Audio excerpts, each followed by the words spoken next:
Selamat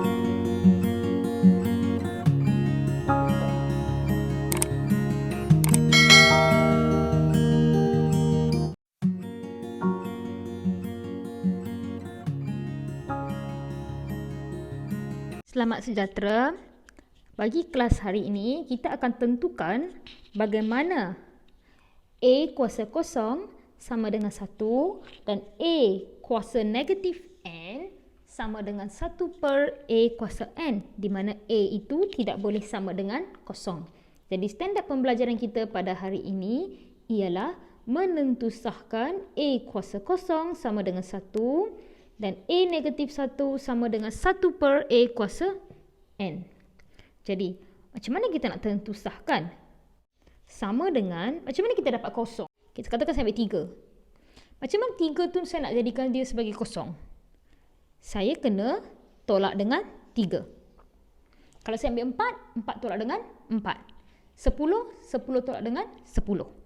Jadi, A kuasa 3 tolak 3, kamu akan dapat kosong. Betul?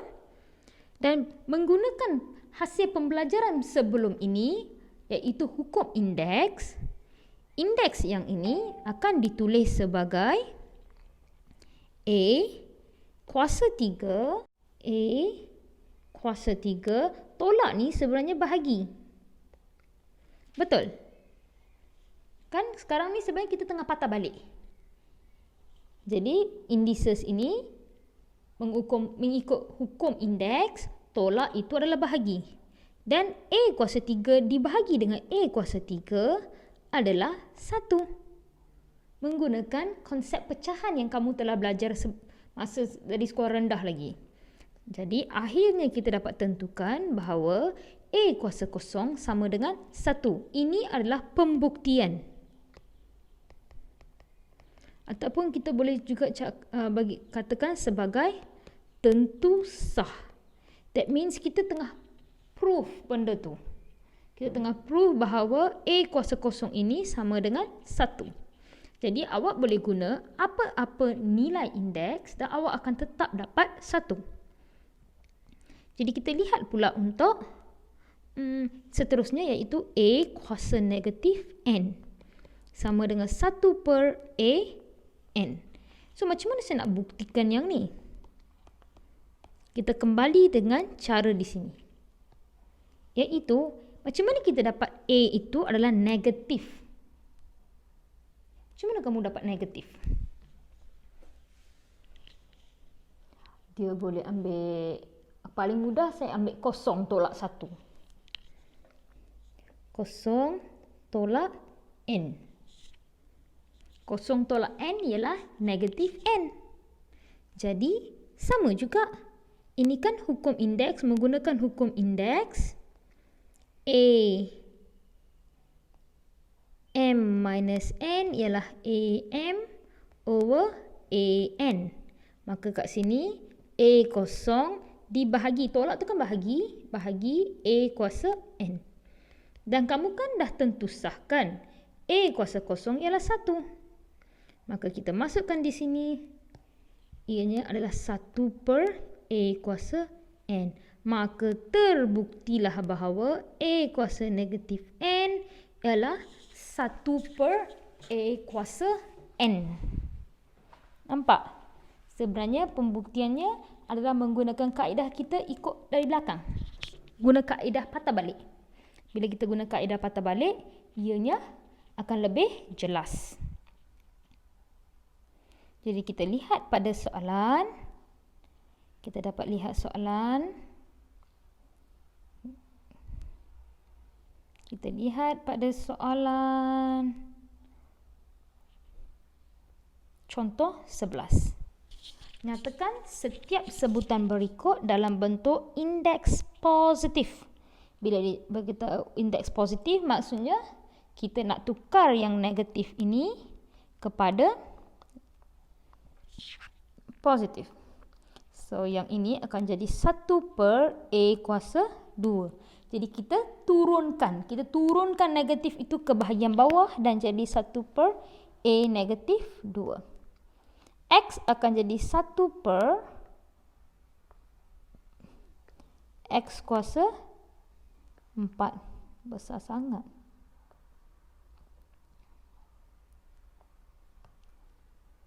Yang ini pula sebab dia negatif kan. Jadi awak naikkan ke atas 8. Naik ke atas akan jadi, bila di bawahnya negatif, okey, ini awak akan ingat. Bila atas negatif, turun bawah dia bertukar simbol. That means positif akan jadi negatif kalau turun ke bawah. Negatif pula akan terbalik jadi positif bila turun ke bawah. Dan yang sebaliknya. So, oleh sebab sini negatif, bila dia naik ke atas, dia akan bertukar simbol jadi positif 5. Yang ini, Y sama dengan, bila naik ke atas, jadi kuasa 9. 2. Yang ini ingat kuasa itu hanya milik M. Bukan milik 2. Jadi 2 itu akan terus kekal di bawah. Dan M ini akan turun ke bawah. Yang ni 3/5. N kan di bahagian atas, so dia akan turun ke bawah. Dan negatif akan jadi positif. So yang ini 2 kat sini ada masalah. Kamu kena ingat, bila dia jadi negatif di atas, ini kan kuasa kan. Jadi setiap satu ini awak kena darab dulu. Negatif 10. 3 kuasa negatif 10. Jadi dalam keadaan ni 2 kuasa 3 negatif 10 negatif 10. Maka negatif turun bawah akan jadi positif. Yang ini naik atas akan jadi positif. Nampak? Yang atas turun bawah, yang bawah naik atas.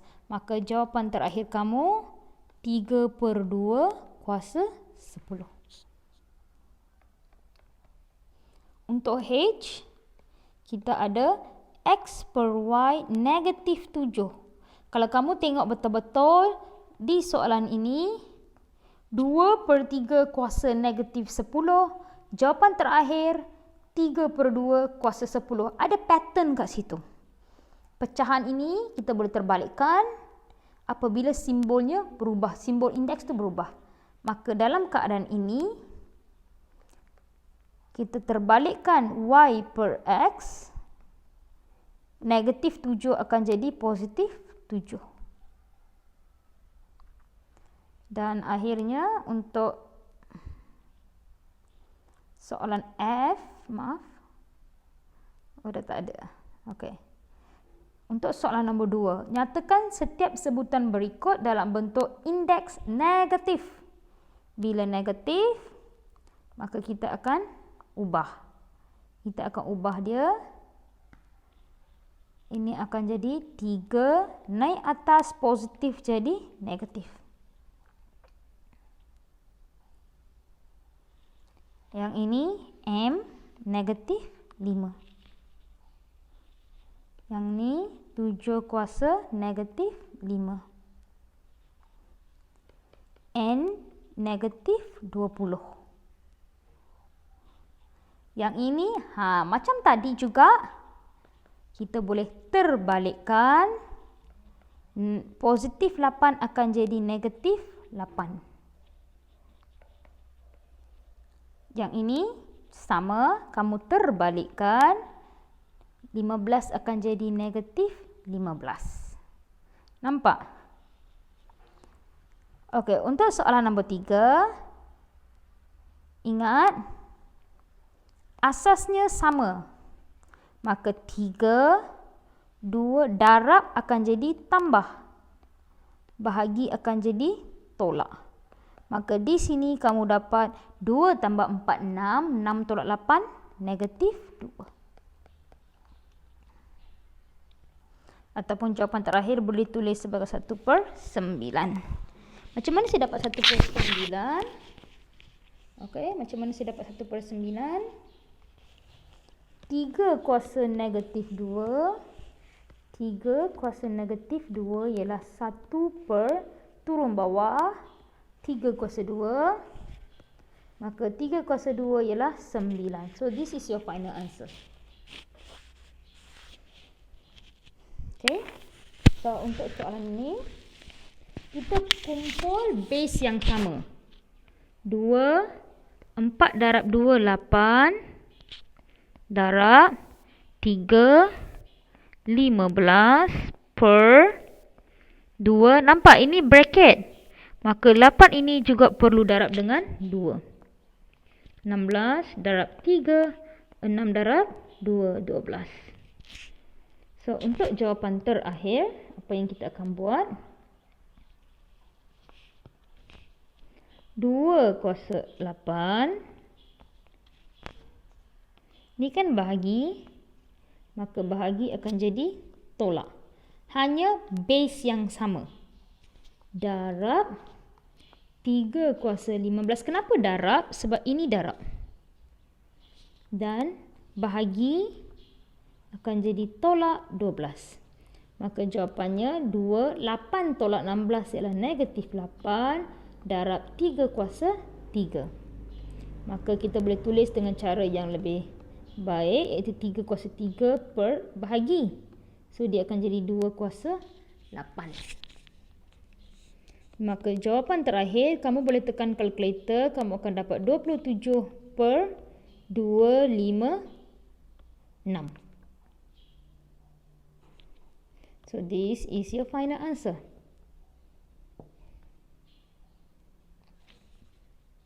Begitu juga dengan C.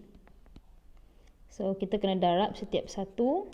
4 kuasa 2 ialah 16. X kuasa 2. Y kuasa 4. Darab X kuasa 5Y per 2 kuasa 5 ialah 32. X kuasa 3, X kuasa 15. Sebab 3 darab 5. Dan Y kuasa 5. Di sini kamu perlu permudahkan. Nombor bahagi nombor. Dapat 2. So kita darabkanlah. Saya guna note.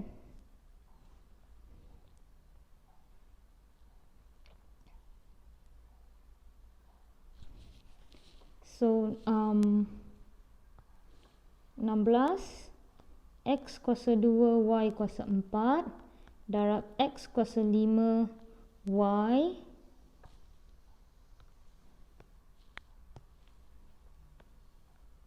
per 32 X kuasa 15 Y kuasa 5. So kita tahu yang ni 2. X ini kita boleh gabung. X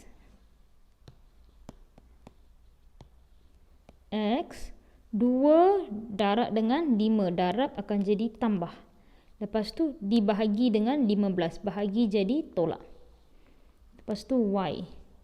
4 sini 1. So 4 darab akan jadi tambah. Tolak 5.